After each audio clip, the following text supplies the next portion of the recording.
বিল্লাহি মিনাশ শাইতানির রাজিম বিসমিল্লাহির রহমানির রহিম। ইসলামী চিন্তা ও গবেষণা ইনস্টিটিউটের আমাদের আজকের এই বার্ষিক অধিবেশনে উপস্থিত সকল ভাইকে জানাচ্ছি আমার সালাম। আসসালামু আলাইকুম ওয়া রাহমাতুল্লাহি ওয়া বারাকাতুহু। তো আমি মহান রব্বুল আলামিনের কাছে শুকরিয়া জ্ঞাপন করছি এজন্য যে অন্তত দীর্ঘ একটি সময় পরে মহান রব্বুল আলামিন আমাদের সবাইকে একত্রিত হওয়ার তৌফিক দান করেছেন। আজ বাংলাদেশের মাটিতে আমাদের নিজ ভূমিতে আমরা স্বাধীনভাবে আমরা এই ধরনের প্রোগ্রাম করতে পারছি, আমরা সবাই একত্রিত হতে পারছি। এইটি যে কত বড় একটি রহমত। আর যদি আমরা বিশ্বের অন্যান্য দেশগুলোর দিকে তাকাই, এমনও অনেক মানুষকে আমরা পাবো যারা ভূমিহীন বা বাস্তুচ্যুত। সেই দিকে যদি আমরা খেয়াল করি, আলহামদুলিল্লাহ আমাদের একটি মাটি রয়েছে, আমাদের এখানে পরিবার রয়েছে, আমরা এই মাটির সন্তান। এখানে বসে আমরা বলতে পারি, আমরা দাবি করতে পারি যে আমরা এমন এক সভ্যতার সন্তান যে সভ্যতা সমগ্র বিশ্বকে দিক নির্ধারণ করে দিয়েছে। সমগ্র বিশ্বে হক এবং আদালতের এক অনন্য নজরানা এবং দৃষ্টান্ত তৈরি করতে সক্ষম হয়েছে। প্রোগ্রামের শুরুতেই আমি শ্রদ্ধা ভরে স্মরণ করতে চাই সেই ব্রিটিশদের সময় থেকে হাজী শরীয়তুল্লাহ কিংবা তিতুমিরের যে সকল যোদ্ধাগণ যারা ব্রিটিশদের বিরুদ্ধে নিজেদেরকে মুক্ত রাখতে, স্বাধীন রাখতে, এ অঞ্চলে ইসলামের ঝান্ডাকে সমুন্নত রাখতে যারা জান দিয়েছেন। আমি একই সাথে স্মরণ করতে চাই 47-এ, আমি একই সাথে স্মরণ করতে চাই 71-এ, 90-এ এবং সর্বশেষ আমাদের এই 2024 সালে যে সকল শহীদগণ এই ভূমিকে আমাদের হাতে রাখার জন্য। শুরুতে আমি যে বিষয়টি বললাম যে আমরা আজ আমাদের মাটিতে বসে, আমাদের দেশে বসে এই প্রোগ্রামটি যে করতে পারছি, এই সকল শহীদদের কারণে এটি সম্ভব হয়েছে। তাদের ত্যাগ, তাদের রক্তের বিনিময়ে যে আমরা আমাদের নিজস্ব যে ভূমিটা ধরে রাখতে পেরেছি বা স্বাধীনতাটা অর্জন করতে পেরেছি, আমি এই সকল শহীদদের প্রতি শ্রদ্ধা জ্ঞাপন করছি এবং একই সাথে মহান রব্বুল আলামিনের দরবারে দোয়া করছি যে আল্লাহ যেন তাদের এই শাহাদাতের মর্যাদাকে কবুল করে নিন। তাদের রেখে যাওয়া যে সিলসিলা, তারা যে কারণে সংগ্রাম করেছেন, যে কারণে তারা তাদের জীবনকে বিলিয়ে দিয়েছেন, আমরা যেন সেই ধারাটাকে সমুন্নত রাখতে পারি। আমরা যাতে এই দেশটিকে আমাদের সংস্কৃতির, আমাদের সভ্যতা এবং আমাদের যে একটি পরিচয় বা আইডেন্টিটি, সেটিকে তুলে ধরার জন্য যাতে আমরাও তাদের পদাঙ্ক অনুসরণ করতে পারি। এই দেশটিকে আমাদের দেশ হিসেবে, আমাদের নিজেদের দেশ হিসেবে যাতে আমরা সর্বদাই ধারণ করতে পারি।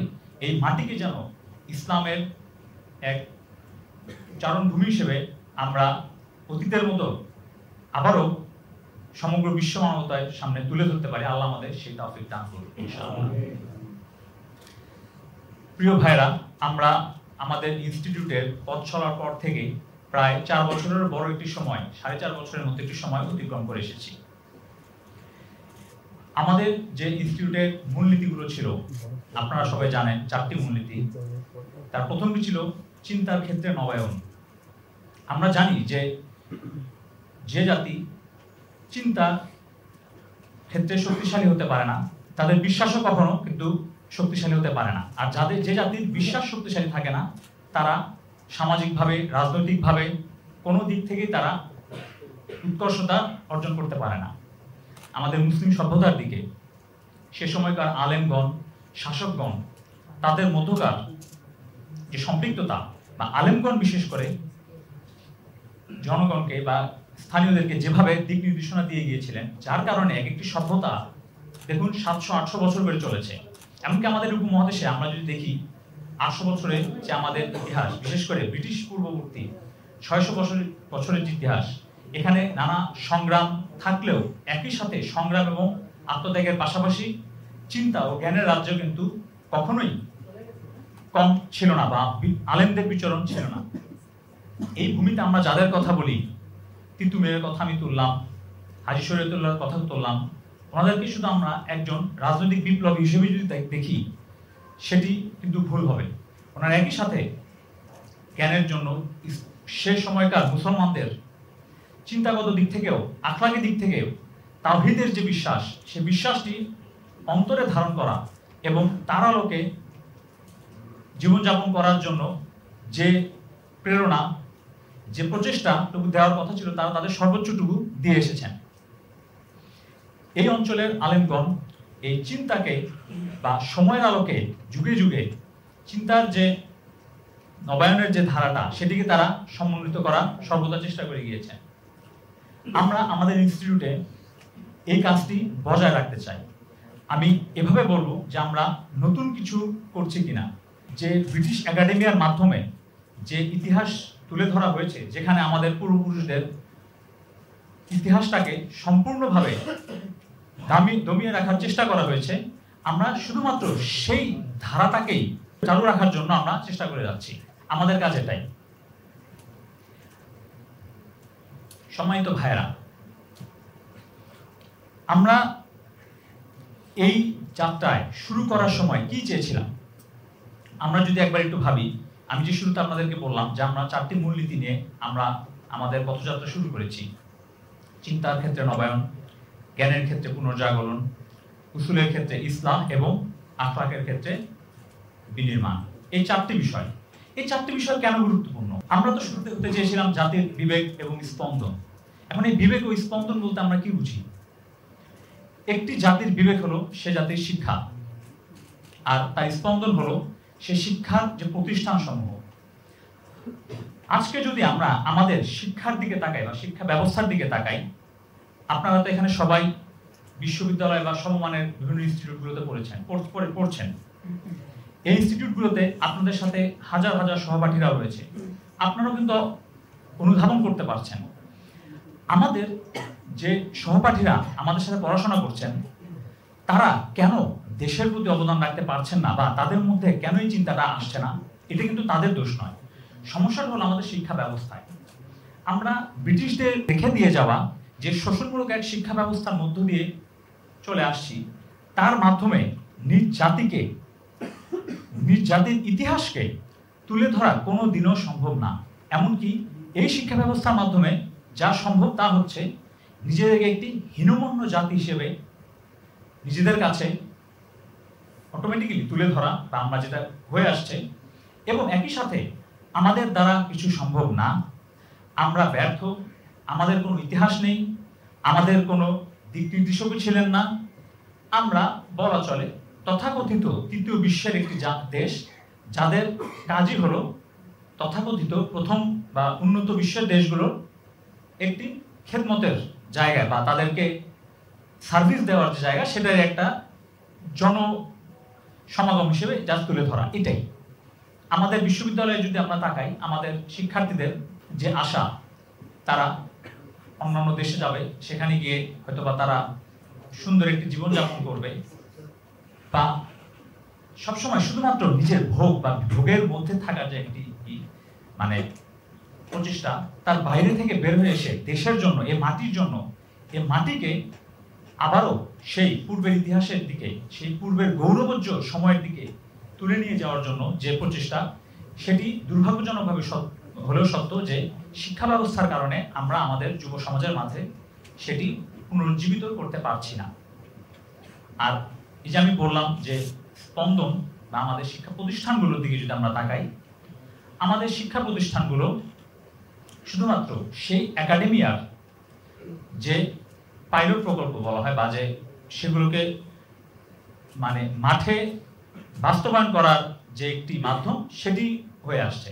আমাদেরকে গদবাঁধা কিছু বিষয় পড়ানো হচ্ছে, সেই বিষয়গুলো আমরা পড়ছি, যেগুলোর ভবিষ্যতে বাস্তব জীবনে 80 থেকে 90% কোনো মানে সংযোগ নেই, যেগুলো আমাদের আদৌ না উন্মত হতে, না দেশের জন্য কিছু করতে, না নিজের জন্য কোনো কিছু করতে, কোনো কিছুতে সহায়তা করছে। শুধুমাত্র আমরা কিছু তথ্য, আমি বলবো এগুলো শুধু অপ্রয়োজনীয় কিছু তথ্য দিয়ে আমাদের মস্তিষ্ককে ভারী করে দেওয়া হচ্ছে, যার বিনিময়ে আমরা আমাদের যে কর্মঘণ্টা বা প্রোডাক্টিভিটি, এগুলো আমরা শতাংশ কোনোভাবেই, শতাংশ 50% আমরা ব্যবহার করতে পারছি না।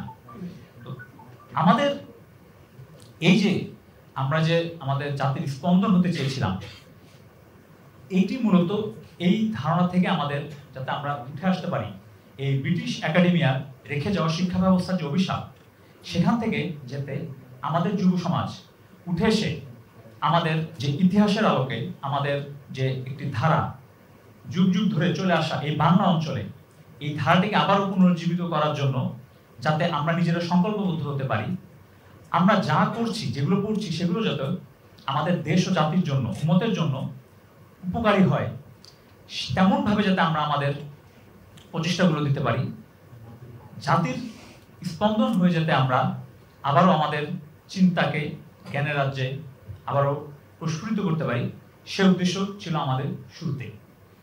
এবং আমরা আলহামদুলিল্লাহ সেই টার্গেট নিয়ে এখনো এগিয়ে যাওয়ার চেষ্টা করে যাচ্ছি। আমাদের যে অন্যতম লক্ষ্য ছিল সেটি হলো বাংলা ভাষাকে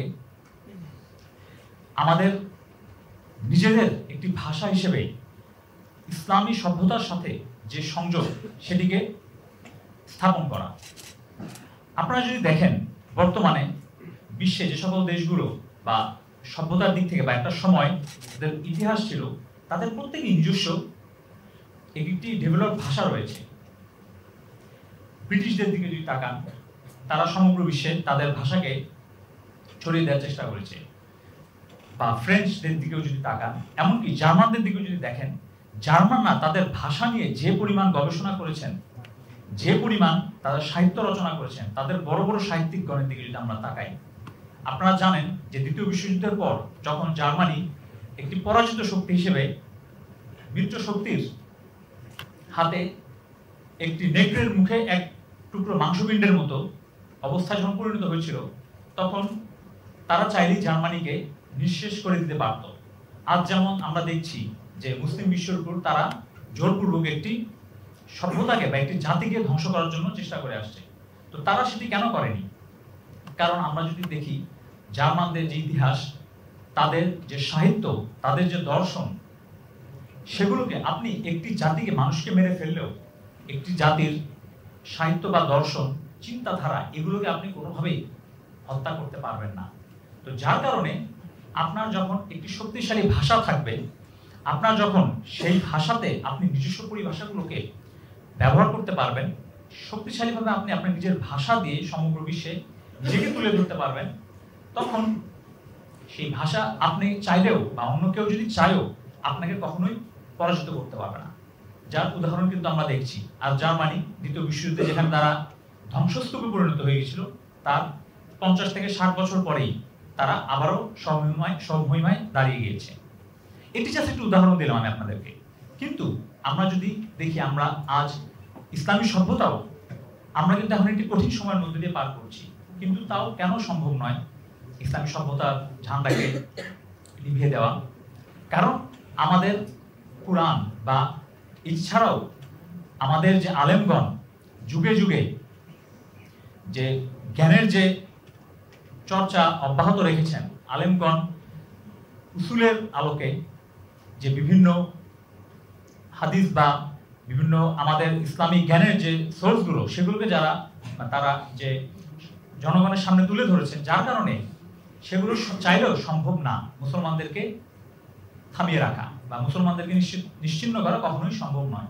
তো প্রিয় ভাইরা, আমরা এই অঞ্চলের মুসলমান হিসেবে আমাদের যে ভাষা বাংলা, ইসলামী চিন্তা ও গবেষণা ইনস্টিটিউট হিসেবে আমাদের প্রকাশনাগুলোর মধ্যে আমরা বিগত 4.5 বছরে 200-রও বেশি পরিভাষা আমাদের বাংলার সাথে পরিচিত কিংবা পুনরায় পরিচিত করতে সক্ষম হয়েছি, আলহামদুলিল্লাহ।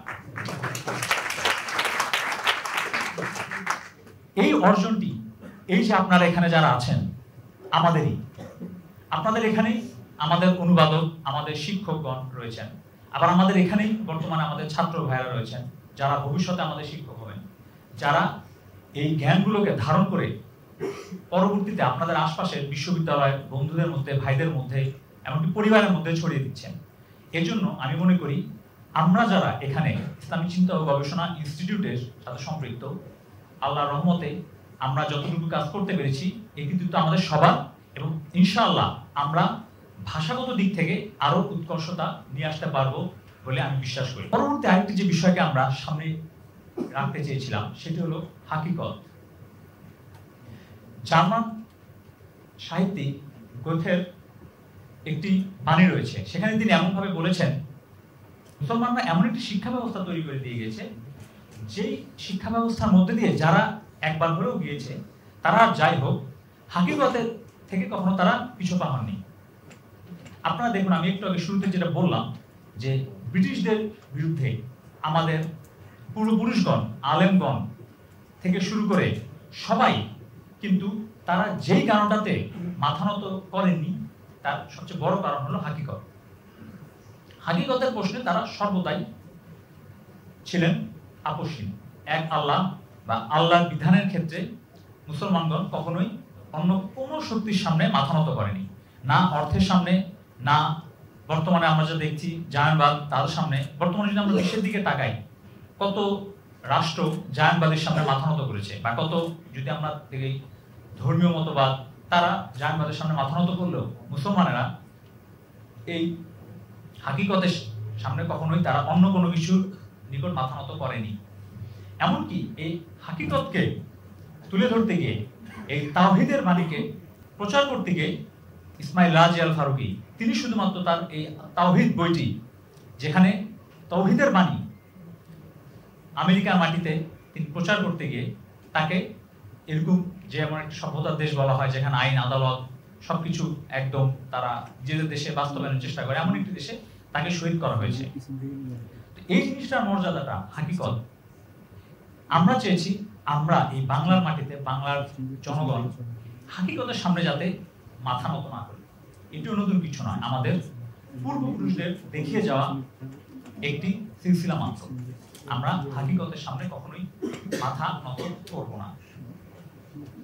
আর এই কাজগুলো করতে গিয়ে আমরা সবচেয়ে যে বিষয়টার দিকে গুরুত্ব দিয়েছি সেটি হলো আমাদের দেশে বর্তমানে যে সমস্যা, যে আপনি কোনো কিছু করতে গেলে, কোনো একটি আন্দোলন করতে গেলে, আন্দোলন বলতে জ্ঞানের আন্দোলনের কথা বলছি, আপনাকে কোনো না কোনো একটি গোষ্ঠীর সাথে সম্পৃক্ত করানো, বা অটোমেটিকলি আপনি কোন গোষ্ঠীর সাথে সম্পৃক্ত এরকম একটি প্রশ্ন আসা। আমরা আলহামদুলিল্লাহ আমাদের এই 4.5 বছরে স্বতন্ত্র একটি শিক্ষা প্রতিষ্ঠান হিসেবে কোনো গোষ্ঠীর কাছে মাথা নত করিনি। আমরা তাদের সাথে অবশ্যই একসাথে কাজ করার জন্য সর্বদা আমাদের পথকে উন্মুক্ত রেখেছি। বাংলাদেশকে নিয়ে যারা কাজ করেন, বাংলাদেশকে নিয়ে যারা চিন্তা করেন, তাদের সাথে সর্বদা আমরা আলোচনা করার চেষ্টা করেছি, তাদের সাথে আমরা দেখা করেছি।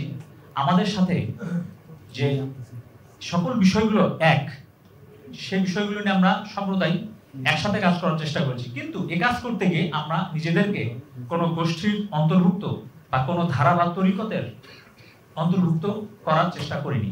আমরা মনে করেছি যে এটি একটি স্বতন্ত্র ধারা, যা বাংলাদেশ থেকে শুরু করে সমগ্র উপমহাদেশ এবং সমগ্র বিশ্বের মানুষের আখলাকি দিক থেকে যাতে একটি অনন্য নজির স্থাপন করতে পারে, এই জন্য আমরা সর্বদা চেষ্টা করেছি আমাদের নিজেদের পথকে, আমরা নিজেদের যে স্ট্যান্ডার্ড সেটিকে আমরা বজায় রাখা। আমি মনে করি এই প্রতিষ্ঠাকাল থেকে এ পর্যায়ে পর্যন্ত এসে আমরা আমাদের এই কাজগুলোকে আলহামদুলিল্লাহ সফলভাবে করতে সম্পন্ন হয়েছি। এই কাজগুলো যে আমরা করেছি, এখন কাদেরকে নিয়ে বা কোন পন্থায় আমরা করার চেষ্টা করেছি এ ব্যাপারে যদি আমি একটু আলোকপাত করি। সর্বপ্রথম আমরা মানুষের মধ্যে আমাদের যে বিষয়গুলো সেগুলোকে সামনে তুলে আনার চেষ্টা করেছি। একটি বাস্তব বিষয় হলো, আমরা যদি চিন্তা করি, এই যে আমরা এই হলে এতগুলো মানুষ বসে আছি, যদি আমরা ভাবি যে আমাদের মধ্যকার পার্থক্যগুলো কতটুকু, আমরা কিন্তু এখানে শত শত পার্থক্য পাবো। কিন্তু আমরা যদি আবার চিন্তা করি যে আমাদের মধ্যকার মিল কি কি, তাহলে কিন্তু আমরা শত শত মিল পাবো। এখানে মূল যে বিষয় সেটি হলো, আমরা এই বাংলার সন্তান হিসেবে, এই উম্মতের সন্তান হিসেবে একটি কমন চিন্তাধারা ধারণ করতে পারছি কিনা, বা আমাদের মধ্যকার মিলগুলো কতটুকু। এটি শুধুমাত্র আমাদের মধ্যেই নয়, আমাদের আশপাশে, আমাদের সমাজে, আমাদের যে মানুষ যারা রয়েছেন, আমরা মানুষের সাথে মানুষের সম্পর্কটাকে আমরা প্রাধান্য দেওয়ার চেষ্টা করেছি।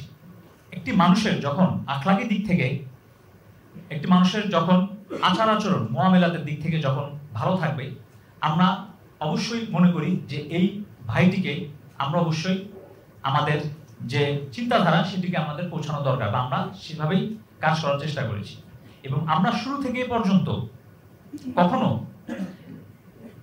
আমাদের সাথে যারা আছেন তাদের সাথে আমাদের পার্থক্য কি এটি না চিন্তা করে এই ভাইটির সাথে আমাদের মিল কি, বা এই ভাইটির সাথে আমরা কোন কমন একটি গ্রাউন্ডে একত্র হতে পারবো, একত্র হয়ে আমরা একসাথে কাজ করতে পারবো, আমাদের দেশকে, আমাদের উম্মতকে আমরা সামনের দিকে এগিয়ে নিয়ে যেতে পারবো, সবসময় আমরা এই চিন্তাটা করে এসেছি।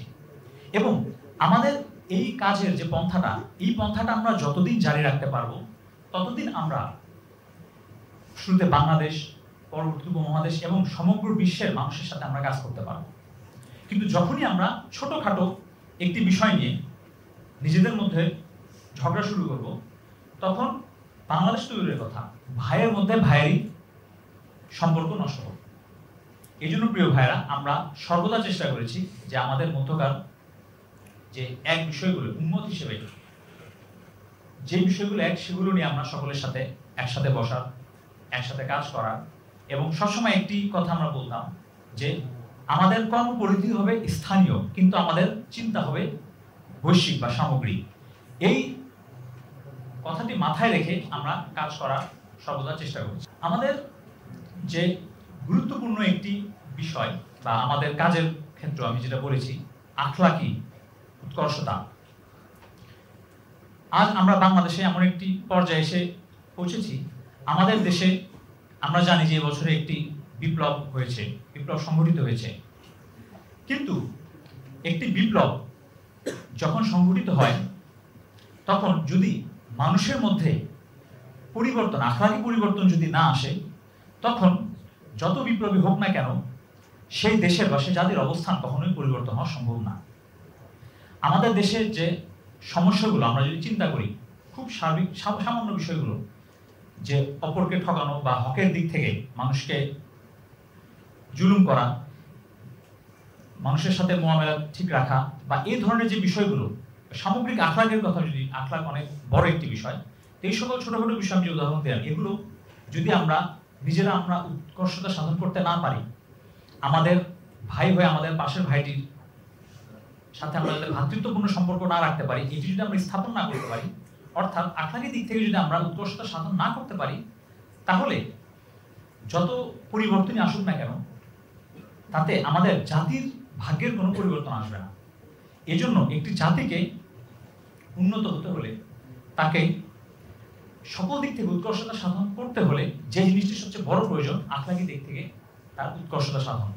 এবং আমরা এজন্য আমাদের প্রকাশনা সমূহের মাধ্যমে, আমাদের ক্লাসগুলোর মাধ্যমে, আমাদের বিভিন্ন লেকচার বা আন্তর্জাতিক স্কলারদের সাথে সেমিনারের মাধ্যমে বিভিন্ন বিষয়ে, ইসলামের বেসিক বিষয় থেকে শুরু করে সকল বিষয়গুলোতে আমরা সামনে তুলে আনার চেষ্টা করেছি, যেন আমাদের ভাইয়ের জ্ঞানের উৎকর্ষতার পাশাপাশি আখলাকি দিক থেকেও যেন আমরা আমাদের যে ধারণাটা সেটিকে যাতে আমরা আবারও পুনর্জীবিত করতে পারি। আমি মনে করি আখলাকি বিষয়টি এমন, আমাদের প্রত্যেকের মাঝে একটি বিবেক আছে, কিন্তু আখলাকি উৎকর্ষতা না থাকার কারণে সে বিবেকটি অনেক সময় কাজ করে না। কিন্তু যখন আমরা এই বিষয়গুলোকে, আমাদের ইসলামের এই বিষয়গুলোকে সামনে নিয়ে এসেছি, তখনই আমরা সেই আখলাকি বিষয়গুলোকে, আমাদের বিবেকটাকে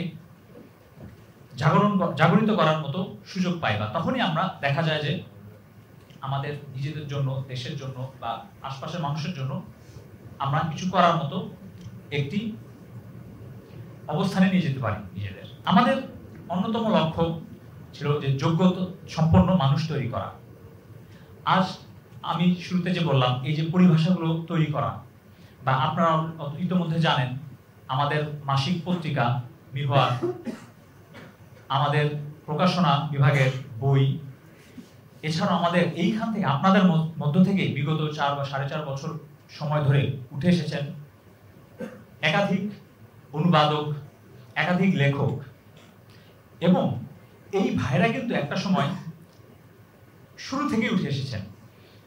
আপনারা আজ যদি তাকান, একজন ইঞ্জিনিয়ার উঠে আসতে 25 বছর ধরে পড়াশোনা করতে হয়, কিন্তু পরবর্তীতে তিনি যখন কাজ শুরু করেন তখন তিনি 1 বছরে নতুন বা 2 বছরে খুব দ্রুত সময় অনেক তার রেজাল্ট দেওয়া শুরু করে। বা একটি গাছের কথা যদি চিন্তা করেন, একটি আম গাছ 7, 8, 10 বছর লেগে যায় তার বড় হতে, কিন্তু যখন সে পরিপক্ক হয় তখন সে প্রতি বছর ফল দিতে থাকে। তো আমরা আমাদের প্রকাশনাগুলোর দিকে যদি তাকাই, আমাদের কাজের ক্ষেত্রগুলো দিকে যদি তাকাই, আমরা এই 4 কিংবা 4.5 বছরে হয়তো আমাদের মনে হতে পারে যে ভাই আমরা তো শয়ে অনুবাদক, শয়ে লেখক তুলে আনতে পারিনি। কিন্তু আমি মনে করি এখানে আপনারা যারা আছেন, আপনাদের প্রত্যেকের মধ্যেই এই ধরনের লেখা অনুবাদ করা, সম্পাদনা করা, ভিন্ন ভাষা শেখা, ভাষার যে মাধুর্যতা সেগুলোকে তুলে নিয়ে আসা, এগুলো করার যোগ্যতা কম বেশি সবার মধ্যে আছে। এবং আমি বিশ্বাস করি হয়তো আজ না, কিন্তু আগামী 2, 3, 4, 5 বছর পরে আমাদের লেখক, অনুবাদক, আমাদের শিক্ষকগণ আপনাদের মধ্য থেকে বর্তমানে যা রয়েছে তার 3 গুণ, 5 গুণ, 10 গুণ উঠে আসবে ইনশাআল্লাহ। এজন্য প্রিয় ভাইরা, আমি মনে করি এটি আমাদের ইনস্টিটিউটের একটি সাফল্য। বিগত 4-4.5 বছরে আমরা কি করেছি এটা যদি আমাকে বলেন, আমি মনে করি যে আমাদের বর্তমানে যে 3য় ব্যাচ শুরু হবে, 2টি ব্যাচের মাধ্যমে আমরা 1000-এর উপরে শিক্ষার্থী পেয়েছি, যার মধ্য থেকে আমাদের অনেক অনুবাদক এবং লেখক উঠে এসেছে। এটি আমাদের জন্য একটি বড় অনুপ্রেরণা। আর সকল কিছু বাদ, অন্তত এইটুকু জিনিস যদি আমরা দেখি, এটি আমি মনে করি যে আমাদের জন্য বড় একটি প্রাপ্তি। ইনশাআল্লাহ এই ধারা আরো অব্যাহত থাকবে এবং সময়ের সাথে সাথে আমরা এদিক থেকে আরো এগিয়ে যাব ইনশাআল্লাহ। আপনারা জানেন যে আমাদের যে মুখপাত্র ত্রৈমাসিক মিরওয়ার, এই ত্রৈমাসিক মিরওয়ারের মধ্যে আমাদের 7টি সংখ্যা প্রকাশিত হয়েছে, 8ম সংখ্যার কাজও চলছে। এই মিরওয়ারে বিশ্বের বিভিন্ন দেশের আলেমগণ যারা উম্মতের খেদমতের জন্য কাজ করে আসছেন, তাদের অনুবাদগুলো আমাদের ভাইরা বা আপনারা তুলে এনেছেন, যেগুলোর মাধ্যমে আমরা যুব সমাজের মধ্যে, আমাদের শিক্ষক থেকে শুরু করে ছাত্রদের মধ্যে আমাদের যে চিন্তাধারা, আমাদের যে পরিভাষাগুলো, এগুলো আমরা ছড়িয়ে দিতে সক্ষম হয়েছি। আমাদের অনলাইন মুখপাত্র রক ব্লগ, এই রক ব্লগের মাধ্যমে আমরা একইভাবে বড় বড় স্কলারদের লেখা তো তুলে এনেছেই, একই সাথে আমাদের যে ভাইরা আপনারা যারা, আপনাদের মধ্য থেকে আমরা নতুন নতুন লেখক, নতুন নতুন অনুবাদক, সম্পাদক তুলে আনতে সক্ষম হয়েছি।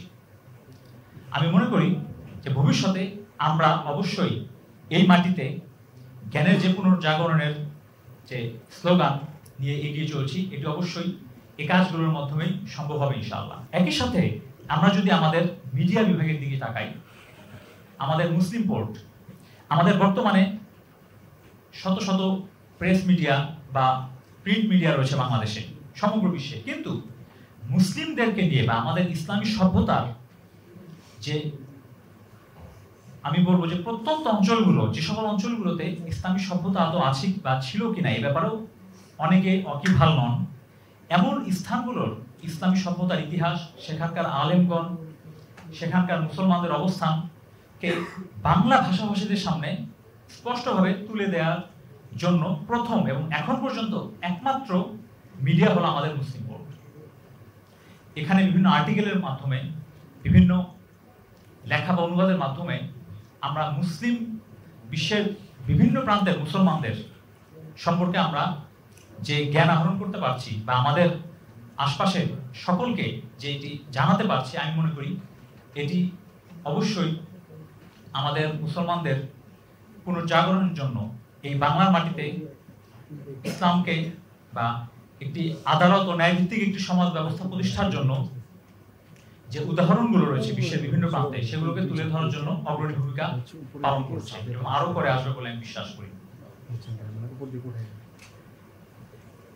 এছাড়াও যদি আমাদের অন্যান্য যে বিভাগগুলো রয়েছে, গবেষণা বিভাগের কথাও যদি বলি, আমাদের গবেষণা বিভাগ ইতোমধ্যে বিভিন্ন বইয়ের সংকলন, সেগুলোর হার্ড কপিগুলো বিশ্বের বিভিন্ন অঞ্চল থেকে নিয়ে এসে আমাদের লাইব্রেরিতে সংযুক্ত করার যে প্রচেষ্টা করছেন, আমি মনে করি ইনশাআল্লাহ একটা সময়, যেমন অন্তত এটা বলতে পারি যে বাগদাদের যে লাইব্রেরিগুলো ছিল জ্ঞানের সভ্যতার যে এক চারণভূমি ছিল, সেই দজলা এবং ফরাত নদীর মধ্যকার যে অঞ্চলগুলো, ইনশাল্লাহ আমাদের উপমহাদেশের জ্ঞানের চারণভূমি হিসেবে এই অঞ্চলে জ্ঞানের যে সোর্স, সেই সোর্সের একটি বড় উৎস হিসেবে ইনশাল্লাহ আমরা আমাদের ঢাকা অঞ্চলকে একটি সময় আবার প্রতিষ্ঠিত করতে পারবো, এবং এক্ষেত্রে আমরা ইসলামী চিন্তা ও গবেষণা ইনস্টিটিউট অগ্রণী ভূমিকা পালন করবে বলে আমি দৃঢ়ভাবে বিশ্বাস রাখি।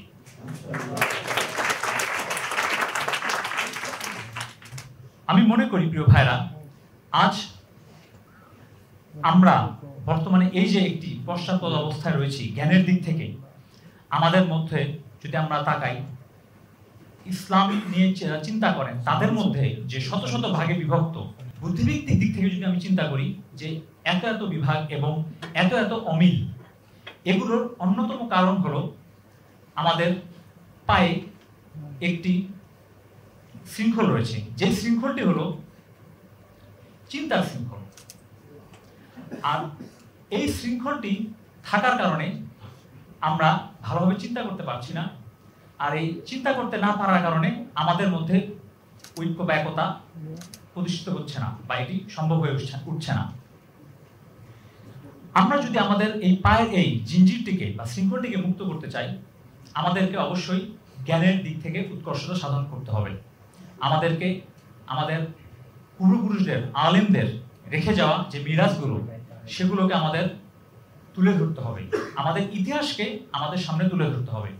ব্রিটিশদের রেখে যাওয়া যে শিক্ষা ব্যবস্থা, যে পরাধীনতার মধ্যে থাকা যে শিক্ষা ব্যবস্থা, সেই শিক্ষা ব্যবস্থাটাকে আমাদের ভেঙে আমাদের নিজেদের সোশিওলজির আলোকে, আমাদের সমাজের মানুষের চাহিদার আলোকে, আমাদের এই মাটির আলোকে যে শিক্ষা ব্যবস্থার প্রয়োজন, যে শিক্ষা ব্যবস্থাটি আমাদের রাষ্ট্রকে, আমাদের অঞ্চলকে, আমাদের উপমহাদেশকে, সমগ্র মুসলিম বিশ্বকে, সমগ্র পৃথিবীকে একটি ন্যায়ভিত্তিক সমাজ ব্যবস্থার দিকে এগিয়ে নিয়ে যেতে পারবে, এমন একটি চিন্তা বা এমন একটি জ্ঞানের ধারা আমরা যে চালু করেছি, সেটি ইনশাআল্লাহ আমরা অব্যাহত রাখতে পারবো, আমি এই বিশ্বাস করছি। এবং আমি মনে করি আপনাদের মাধ্যমেই আজ আপনারা এখানে যারা আছেন, এবং আপনারা ছাড়াও আমাদের অন্যান্য যে সকল ভাইরা আজ আসেননি কিন্তু আমাদের নিয়মিত ছাত্র রয়েছেন, আমাদের নিয়মিত কোর্সগুলোর বা আড্ডাগুলোতে যারা আছেন, তাদের মাধ্যমে ইনশাআল্লাহ আমরা এই শৃঙ্খলটিকে আমরা ভাঙতে পারবো বলে আমি বিশ্বাস করি। আমি মনে করি যে আমরা এই জ্ঞানের এই ধারার মাধ্যমে আমাদের জাতিকে এই দাসত্ব থেকে, চিন্তাগত দাসত্ব থেকে আমরা মুক্ত করতে পারবো। আমি এই বলেই আমার বক্তব্য শেষ করছি এখানে। সবাইকে আবারও ধন্যবাদ জানাবো। আসসালামু আলাইকুম ওয়া রাহমাতুল্লাহি ওয়া বারাকাতুহু।